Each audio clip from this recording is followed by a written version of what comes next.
ਅੱਜ ਆਪਾਂ ਗੱਲ ਕਰਾਂਗੇ ਪੋਇਜ਼ਨਸ ਸਨੇਕ ਦੀ ਕਿ ਕਿਹੜੇ ਪੋਇਜ਼ਨਸ ਹੁੰਦੇ ਆ, ਕਿਹੜੇ ਨਾਨ ਪੋਇਜ਼ਨਸ ਹੁੰਦੇ ਆ, ਇਹਨਾਂ ਦੇ ਵਿੱਚ ਕਿਹੜੇ ਔਰਗਨਸ ਹੁੰਦੇ ਆ ਜਿਹੜੇ ਪੋਇਜ਼ਨਸ ਹੁੰਦੇ ਆ, ਅਤੇ ਪੋਇਜ਼ਨਸ ਅਤੇ ਨਾਨ ਪੋਇਜ਼ਨਸ ਦੇ ਵਿੱਚ ਡਿਫਰੈਂਸ ਕੀ ਹੁੰਦੇ ਆ ਮੇਨ ਬਾਈ ਡਾਇਗਰਾਮਸ ਦੀ ਹੈਲਪ ਦੇ ਨਾਲ ਉਹ ਦੇਖਾਂਗੇ।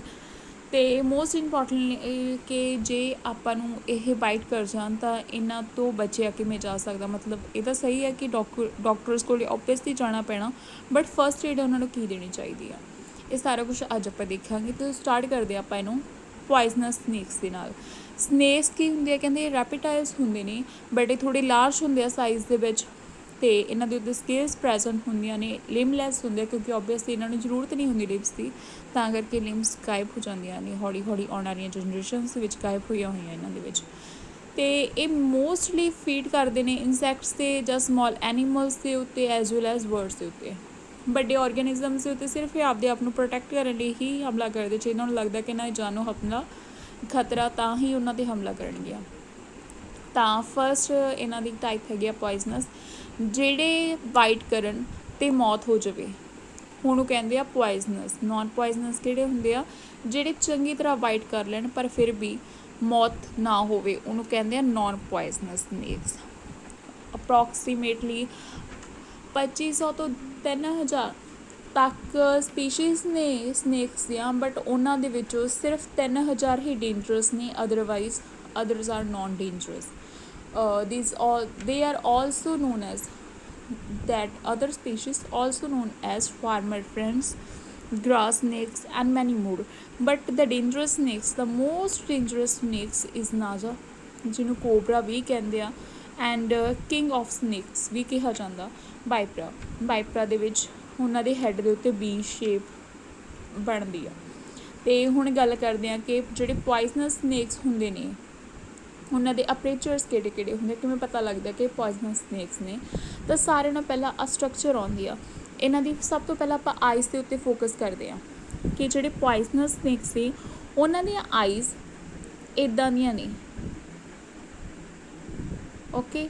ਅਤੇ ਜਿਹੜੇ ਨਾਨ ਪੋਇਜ਼ਨਸ ਹੁੰਦੇ ਆ ਉਹਨਾਂ ਦੀਆਂ ਆਈਜ਼ ਇੱਦਾਂ ਦੇ ਪਿਊਪਲਸ ਹੁੰਦੇ ਆ ਉਹਨਾਂ ਦੇ ਪੂਰੇ ਰਾਊਂਡਡ, ਇਹ ਰਾਊਂਡਡ ਨਹੀਂ ਹੁੰਦੀ, ਐਲਿਪਟੀਕਲ ਹੁੰਦੀ ਆ, ਅਤੇ ਪਿਟਸ ਪ੍ਰੈਜ਼ੈਂਟ ਹੁੰਦੀਆਂ ਇਹਨਾਂ ਦੇ। ਆਹ ਵਾਲਾ ਇੱਥੇ ਨੋਜ਼ ਹੁੰਦਾ ਅਤੇ ਆਈਜ਼ ਦੇ ਵਿਚਾਲੇ ਪਿਟਸ ਪ੍ਰੈਜ਼ੈਂਟ ਹੁੰਦੀਆਂ ਨੇ, ਅਤੇ ਆਹ ਵਾਲੀਆਂ ਕੈਨਾਲਸ ਹੁੰਦੀਆਂ ਨੇ ਜਿੱਥੇ ਆਪਾਂ ਕਹਿ ਸਕਦੇ ਹਾਂ ਪੋਇਜ਼ਨਸ ਡਕਟਸ ਤੱਕ ਇਹ ਜਾਂਦੀਆਂ ਨੇ ਕੈਨਾਲਸ, ਅਤੇ ਇੱਥੇ ਪੋਇਜ਼ਨ ਹੁੰਦਾ ਵਾ ਜਦੋਂ ਆਹ ਵਾਲੀਆਂ ਫਨਸ ਮਾਰਦੇ ਆ ਕਿਸੇ ਹਿਊਮਨ ਬੀਇੰਗਸ ਦੇ ਵਿੱਚ ਜਾਂ ਕਿਸੇ ਇਨਸੈਕਟਸ ਦੇ ਵਿੱਚ, ਤਾਂ ਜਿਹੜਾ ਆਹ ਵਾਲੀਆਂ ਕੈਨਾਲਸ ਨੇ ਇਹ ਸਰੀਰ ਦੇ ਅੰਦਰ ਜ਼ਹਿਰ ਇਕੱਠਾ ਕਰ ਦਿੰਦੀ ਹੈ ਜਿਹਦੇ ਨਾਲ ਮੌਤ ਹੋ ਜਾਂਦੀ ਹੈ। ਆਹ ਥਿਊਰੀ ਵੀ ਉਹਦੇ ਰਿਲੇਟਡ ਹੀ ਹੈ ਸਾਰੀ। ਅਤੇ ਫਰਦਰ ਗੱਲ ਕਰਦੇ ਹਾਂ ਆਪਾਂ ਇਹਦੇ ਬਾਰੇ ਕਿ ਇਹਨਾਂ ਦੇ ਵਿੱਚ ਮੇਨ ਡਿਫਰੈਂਸ ਕੀ ਹੁੰਦਾ। ਅਤੇ ਨਾਓ ਆਹ ਵਾਲੀ ਜਿਹੜੀ ਬੋਡੀ ਆ ਇਹ ਹੈਗੀ ਆ ਨੋਨ ਪੋਇਜ਼ਨਸ ਦੀ, ਅਤੇ ਆਹ ਵਾਲੀ ਹੈਗੀ ਆ ਪੋਇਜ਼ਨਸ ਦੀ। ਅਤੇ ਇਹਨਾਂ ਦੇ ਵਿੱਚ ਸਭ ਤੋਂ ਪਹਿਲਾਂ ਆਪਾਂ ਹੈੱਡ ਦੇ ਉੱਤੇ ਇਹਨਾਂ ਦਾ ਡਿਫਰੈਂਸ ਦੇਖਦੇ ਹਾਂ ਕਿ ਜਿਹੜੇ ਤਾਂ ਨੋਨ ਪੋਇਜ਼ਨਸ ਹੁੰਦੇ ਆ ਉਹਨਾਂ ਦਾ ਹੈੱਡ ਹੁੰਦਾ ਨੈਰੋ ਹੁੰਦਾ, ਹਾਰਡਲੀ ਡਿਸਟਿੰਗੁਇਸ਼ ਹੁੰਦਾ, ਕਿਉਂਕਿ ਆਹ ਦੇਖੋ ਇੱਕੋ ਜਿਹੀ ਬੋਡੀ ਸਟਰਕਚਰ ਹੋਊਗੀ ਨਾ, ਇਹ ਜ਼ਿਆਦਾ ਡਿਫਰੈਂਸ ਨਹੀਂ ਕਰਦੀ। ਜੇ ਆਪਾਂ ਇਹਦੇ ਕੰਪੈਰੇਟਿਵਲੀ ਦੇਖੀਏ ਆਹ ਤਾਂ ਬਰੋਡ ਜੀ ਸਾਈਜ਼ ਅਲੱਗ ਹੀ ਦਿਸਦੀ ਆ, ਅਤੇ ਆਹ ਹੈੱਡ ਆ ਅਤੇ ਆਹ ਇਹਦੀ ਨੈਕ ਸਟਾਰਟ, ਓਕੇ। ਆਹ ਮੇਨ ਡਿਫਰੈਂਸ ਹੋ ਗਿਆ ਇਹਨਾਂ ਦਾ। ਅਤੇ ਸੈਕਿੰਡ ਇਹਦੀ ਬੋਡੀ ਹੈ ਜਿਹੜੀ ਥਿਨ ਹੁੰਦੀ ਆ, ਥਿਨ ਦੇ ਨਾਲ ਇਹ 2 ਹਿੱਸਿਆਂ ਦੇ ਵਿੱਚ ਜਿਹੜੇ ਸਕੇਲਸ ਆ ਡਿਵਾਈਡ ਹੋਏ ਹੁੰਦੇ ਆ। ਜੇ ਤਾਂ ਸਕੇਲਸ ਐਵੇਂ ਨੇ ਮਤਲਬ ਸਿੰਗਲ ਹੀ ਨੇ ਤਾਂ ਇਹ ਕੀ ਹੁੰਦੇ ਆ ਪੋਇਜ਼ਨਸ। ਜੇ ਸਕੇਲਸ ਐਵੇਂ ਕਰਕੇ ਨੇ 2 ਪੋਰਸ਼ਨਸ ਦੇ ਵਿੱਚ ਡਿਵਾਈਡ ਹੋਏ ਹੁੰਦੇ ਆ ਤਾਂ ਇਹ ਨੋਨ ਪੋਇਜ਼ਨਸ ਸਨੇਕਸ ਹੁੰਦੇ ਨੇ।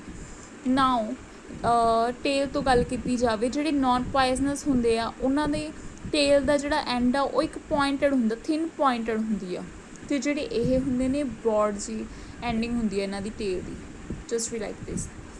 ਅਤੇ ਨਾਓ ਹੁਣ ਇਹਨਾਂ ਦੀ ਹੈੱਡ ਤੋਂ ਵੀ ਗੱਲ ਕਰੀਏ, ਜਿਵੇਂ ਕਿ ਪਹਿਲਾਂ ਕੀਤਾ ਕਿ ਜਿਹੜੇ ਪੋਇਜ਼ਨਸ ਹੁੰਦੇ ਆ ਉਹਨਾਂ ਕੋਲ ਫੰਗਸ ਹੁੰਦੇ ਨੇ ਅਤੇ ਕਾਫੀ ਸ਼ਾਰਪ ਹੁੰਦੀਆਂ ਨੇ, ਅਤੇ ਆਹ ਜਗ੍ਹਾ ਦੇ ਉੱਤੇ ਇਹਨਾਂ ਦੇ ਕੈਨਾਲਸ ਵੀ ਪ੍ਰੈਜ਼ੈਂਟ ਹੁੰਦੀਆਂ ਨੇ ਜਿਹੜੀਆਂ ਪੋਇਜ਼ਨਸ ਡਕਟਸ ਨੂੰ ਕੈਰੀ ਕਰਦੀਆਂ ਨੇ। ਬਟ ਇਹਨਾਂ ਦੇ ਉੱਤੇ ਜਿਹੜੇ ਨੋਨ ਪੋਇਜ਼ਨਸ ਆ ਕੋਈ ਤਰ੍ਹਾਂ ਦੀ ਕੋਈ ਕੈਨਾਲ ਨਹੀਂ ਪ੍ਰੈਜ਼ੈਂਟ ਹੁੰਦੀ, ਅਤੇ ਇਹਨਾਂ ਦੇ ਉੱਤੇ ਜਿਹੜੀਆਂ ਪਿਊਪਲਸ ਜਾਂ ਕਹਿ ਲਓ ਜਿਹੜੀਆਂ ਆਈਜ਼ ਨੇ ਉਹ ਇੱਦਾਂ ਦੀਆਂ ਰਾਊਂਡਡ ਹੋਈਆਂ ਹੁੰਦੀਆਂ, ਬਲਕਿ ਇਹਦੇ ਉੱਤੇ ਇੱਦਾਂ ਦੀਆਂ ਹੁੰਦੀਆਂ ਨੇ। ਅਤੇ ਇਹਨਾਂ ਦੀਆਂ ਕੀ ਕਹਿੰਦੇ ਹੁੰਦੇ ਨੇ ਇੱਥੇ ਪਿਟਸ ਪ੍ਰੈਜ਼ੈਂਟ ਹੁੰਦੀਆਂ ਨੇ ਜਿਹੜੀਆਂ ਆਈਜ਼ ਅਤੇ ਨੋਜ਼ ਦੇ ਨਾਰਸ ਸੈਂਟਰ ਦੇ ਵਿੱਚ ਹੋਣਗੀਆਂ। ਆਹ ਵਾਲਾ ਮੇਜਰ ਡਿਫਰੈਂਸ ਸੀ। ਅਤੇ ਜਦੋਂ ਇਹ ਬਾਈਟ ਕਰਦੇ ਆ, ਬਿਕੋਜ਼ ਇਹਨਾਂ ਦੇ ਫੰਕਸ ਐਡੇ ਵੱਡੇ ਵੱਡੇ ਹੁੰਦੇ ਨੇ, ਦੋ ਅਲੱਗ ਹੀ ਦਿਸਦੇ, ਤਾਂ ਕਰਕੇ ਦੋ ਅਲੱਗ ਸਾਈਨ ਹੀ ਦਿਸਦੇ ਆ, ਦੋ ਡਾਟ ਹੁੰਦੇ ਆ ਇਹਨਾਂ ਦੇ ਜਦੋਂ ਇਹ ਬਾਈਟ ਕਰਨਗੇ। ਬਟ ਜਦੋਂ ਇਹ ਬਾਈਟ ਕਰਦੇ ਨੇ ਤਾਂ ਇਹਨਾਂ ਦੇ ਓਬਵੀਅਸਲੀ ਜਦੋਂ ਇਹਨਾਂ ਦੇ ਕੋਲ ਕੋਈ ਅਲੱਗ ਤੋਂ ਹੈ ਨਹੀਂ ਗੇ ਫੰਕਸ ਫੰਕਸ ਹੁੰਦੇ ਇੱਕ ਦੰਦ, ਉਹਨਾਂ ਦੇ ਦੋ ਵੱਡੇ ਸਾਰੇ ਦੰਦ ਹੁੰਦੇ ਨੇ, ਬਟ ਇਹਨਾਂ ਕੋਲ ਹੈ ਨਹੀਂ, ਇਹਨਾਂ ਕੋਲ ਸਾਰੇ ਇੱਕੋ ਜਿਹੇ ਸਾਈਜ਼ ਦਾ, ਤਾਂ ਕਰਕੇ ਇੱਦਾਂ ਦੇ ਸਾਈਨ ਸ਼ੋ ਹੁੰਦੇ ਆ। ਨਾਓ ਟੇਲ ਦੀ ਗੱਲ ਕੀਤੀ ਜਾਵੇ, ਜਿਹੜੇ ਡੇਂਜਰਸ ਆ ਉਹਨਾਂ ਦੀ ਬਰੋਡ ਐਂਡਿੰਗ ਹੁੰਦੀ ਆ, ਅਤੇ ਜਿਹੜੇ ਨੋਨ ਪੋਇਜ਼ਨਸ ਆ ਉਹਨਾਂ ਦੀ ਪੁਆਇੰਟਡ ਐਂਡਿੰਗ ਹੁੰਦੀ ਆ। ਸੇਮ ਹੀਅਰ, ਸਿੰਗਲ ਲਾਈਨਸ ਹੈ ਨਾ, ਸਕੇਲ ਸਿੰਗਲ ਪਲੇਟਸ ਨੇ, ਤਾਂ ਕਰਕੇ ਡੇਂਜਰਸ ਆ ਇੱਦਾਂ ਦੀ ਡਰੋ ਕੀਤੀਆਂ ਹੋਈਆਂ ਨੋਨ ਪੋਇਜ਼ਨਸ ਆ। ਹੁਣ ਕਹਿੰਦੇ how to deal when a snake may bite. ਜਦੋਂ ਕੋਈ ਵੀ ਸੱਪ ਡਸ ਜਾਵੇ ਤਾਂ ਉਦੋਂ ਕਿਵੇਂ ਡੀਲ ਕੀਤਾ ਜਾਣਾ ਚਾਹੀਦਾ ਹੈ। ਸਭ ਤੋਂ ਪਹਿਲਾਂ ਆਪਾਂ ਦੇਖਦੇ ਹਾਂ ਕਿ ਬਾਈਟਸ ਦੋ ਤਰ੍ਹਾਂ ਦੀਆਂ ਹੁੰਦੀਆਂ ਨੇ, ਇੱਕ ਹੁੰਦੀ ਆ ਡਰਾਈ ਬਾਈਟ ਅਤੇ ਇੱਕ ਹੁੰਦੀ ਆ ਵਿਨਮਸ ਬਾਈਟਸ।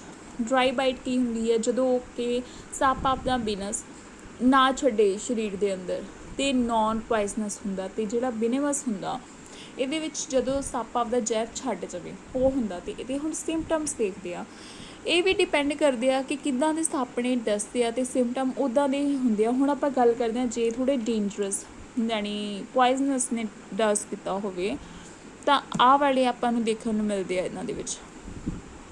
ਸਭ ਤੋਂ ਪਹਿਲਾਂ ਸਿੰਪਟਮ ਕੀ ਹੁੰਦਾ ਕਿ ਇਹ ਜਿਹੜੇ ਬਾਈਟ ਦੇ ਨਿਸ਼ਾਨ ਛੱਡ ਦਿੰਦੇ ਆ, ਉਹ ਦੇਖੇ ਸੀ ਨਾ ਦੋ ਐਵੇਂ ਦੇ ਨਿਸ਼ਾਨ ਹੱਥ ਦੇ ਉੱਤੇ, ਉਵੇਂ ਦੇ ਛੱਡ ਜਾਂਦੇ ਆ, ਅਤੇ ਬਰਨਿੰਗ ਹੋਣ ਲੱਗ ਜਾਂਦੀ ਹੈ। ਜਿਹੜੀ ਜਿੱਥੇ ਇਹ ਦੱਸਿਆ ਹੁੰਦਾ ਨਾ ਉੱਥੇ ਚੀਜ਼ 'ਤੇ ਬਰਨਿੰਗ ਹੋਣ ਲੱਗ ਜਾਂਦੀ, ਪਰ ਹਰ ਇੱਕ ਵਾਰੀ ਪੇਨ ਨਹੀਂ ਹੁੰਦੀ, ਕਿਉਂਕਿ ਇੱਕ ਸੱਪ ਆ ਕਾਫੀ ਡੇਂਜਰਸ ਹੁੰਦਾ ਵਾ ਜਿਹਨੂੰ ਕੋਰਲ ਕਹਿੰਦੇ ਆ। ਜਦੋਂ ਇਹ ਦੱਸਦਾ ਅਤੇ ਮੌਤ ਤਾਂ ਜ਼ਰੂਰ ਹੁੰਦੀ ਆ, ਬਟ ਕਦੇ ਬਰਨਿੰਗ ਜਾਂ ਪੇਨ ਨਹੀਂ ਹੁੰਦੀ।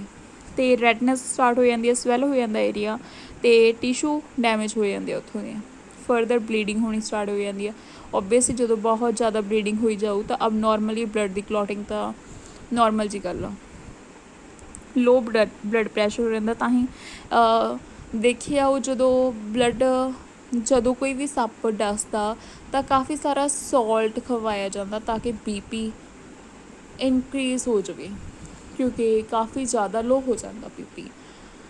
ਅਤੇ ਹੁਣ ਅੱਗੇ ਦੇਖਦੇ ਹਾਂ, ਵੋਮਿਟਿੰਗ ਵਗੈਰਾ ਹੋ ਜਾਂਦੀਆਂ ਨੇ, ਇਨਕਰੀਜ਼ ਕਰ ਦਿੰਦੇ ਆ ਪ੍ਰੋਡਕਸ਼ਨ ਆਫ ਸਲਾਈਵਾ ਅਤੇ ਸਵੈਟ ਦੀ। ਇਹ ਥੋੜ੍ਹੀਆਂ ਜਿਹੀਆਂ ਹੋਰ ਨੇ ਚੀਜ਼ਾਂ ਦੇਖਣ ਵਾਲੀਆਂ। ਅਤੇ ਹੁਣ ਮਤਲਬ ਇਹ ਜੇ ਨਾ ਹੀ ਹੋਣ ਤਾਂ ਉਹਦੇ ਵਾਸਤੇ ਕੀ ਕਰਨਾ ਚਾਹੀਦਾ ਵਾ ਆਪਾਂ ਨੂੰ, ਸਪੈਸ਼ਲੀ ਗਰਮੀਆਂ ਦੇ ਵਿੱਚ ਜ਼ਮੀਨਾਂ ਉੱਤੇ ਨਹੀਂ ਬੈਠਣਾ ਚਾਹੀਦਾ, ਕਿਉਂਕਿ ਗਰਮੀਆਂ ਦੇ ਮੌਸਮ ਦੇ ਵਿੱਚ ਸੱਪ ਅਕਸਰ ਹੀ ਦੇਖਣ ਨੂੰ ਮਿਲਦੇ ਆ।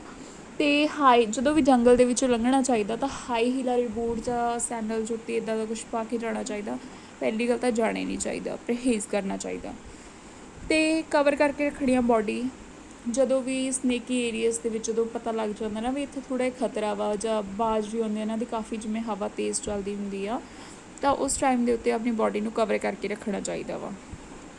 ਅਤੇ ਟੋਰਚ ਵਗੈਰਾ ਯੂਜ਼ ਕਰਨੀ ਚਾਹੀਦੀ ਜਦੋਂ ਹਨੇਰੇ ਦੇ ਵਿੱਚ ਜਾਵੇ ਕਿਤੇ, ਜਾਂ ਕਹਿ ਸਕਦੇ ਹਾਂ ਕਿ ਰਾਤ ਨੂੰ ਬਾਹਰ ਜਾਣਾ ਹੋਵੇ ਉਸ ਟਾਈਮ ਲਾਈਟ ਜਾਂ ਟੋਰਚ ਜ਼ਰੂਰ ਕੋਲ ਹੋਣੀ ਚਾਹੀਦੀ ਆ। ਅਤੇ ਟਰੀਟਮੈਂਟ ਕੀ ਆ? ਟਰੀਟਮੈਂਟ ਸਭ ਤੋਂ ਪਹਿਲਾਂ ਤਾਂ ਇਹੀ ਹੈ ਕਿ ਉਹਨੂੰ ਡਾਕਟਰ ਕੋਲ ਲੈ ਕੇ ਜਾਇਆ ਜਾਵੇ, ਹੈ ਨਾ। ਬਟ ਹੁਣ ਜਦੋਂ ਆਪਸ਼ਨ ਇਹ ਹੈ ਕਿ ਆਪਾਂ ਡਾਕਟਰ ਕੋਲ ਨਹੀਂ ਜਾ ਸਕਦੇ ਇੰਨੀ ਜਲਦੀ, ਓਬਵੀਅਸਲੀ ਜਾਣਾ ਤਾਂ ਹੈਗਾ ਤਾਂ ਹੀ ਬਚਣਗੇ, ਤਾਂ ਉਸ ਟਾਈਮ ਕੀ ਆ, ਅਤੇ ਆਪਾਂ ਨੂੰ ਸਭ ਤੋਂ ਪਹਿਲਾਂ ਕੀ ਹੈ ਕਹਿੰਦੇ ਆਇਡੈਂਟੀਫਾਈ ਕਰ ਲੈਣਾ ਚਾਹੀਦਾ ਸਨੇਕ ਜੇ ਹੋ ਸਕਦਾ ਹੋਵੇ, ਕਿਉਂਕਿ ਜਦੋਂ ਨਾ ਆਪਾਂ ਮਤਲਬ ਦਵਾਈ ਦੇਣੀ ਹੁੰਦੀ ਹੈ, ਟਰੀਟਮੈਂਟ ਦੇਣਾ ਹੁੰਦਾ, ਤਾਂ ਜੇ ਤਾਂ ਆਪਾਂ ਨੂੰ ਸੱਪ ਦਾ ਪਤਾ ਹੋਵੇ ਨਾ, ਪਛਾਣ ਹੋਵੇ, ਤਾਂ ਜਿਹੜੀ ਐਂਟੀਬਾਇਓਟਿਕ ਆ ਜਾਂ ਜਿਹੜੀ ਜ਼ਹਿਰ ਨੂੰ ਖਤਮ ਕਰਨ ਦੀ ਦਵਾਈ ਆ ਉਹ ਉਸ ਹਿਸਾਬ ਨਾਲ ਹੀ ਦਿੱਤੀ ਜਾਂਦੀ ਆ।